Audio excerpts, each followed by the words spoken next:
imeandikwa kuwa mwanamke atafute mahitaji ili mumewe ale.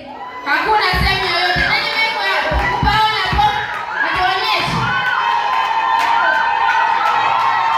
Lakini mwanaume mwingine anasubiri mwanamke akafanye kazi ili yeye amlishe. Wapi pameandikwa kwenye Biblia kuwa mwanamke akafanye kazi mwanaume aje ale?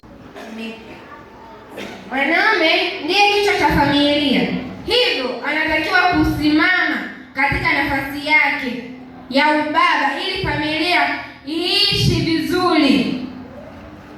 Neno limeagiza kuwa mume ni kichwa cha mke kama vile Kristo alivyo kichwa cha kanisa.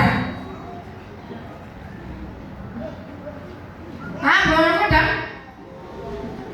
tunamwambia baba ni kichwa cha familia. Huyo baba ndo anamtegemea mama. Mama hapo sasa, hapa uelewi nani kichwa cha familia, mama au baba?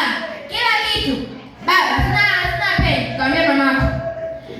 Mama baba madasai ameshakwambia mamako.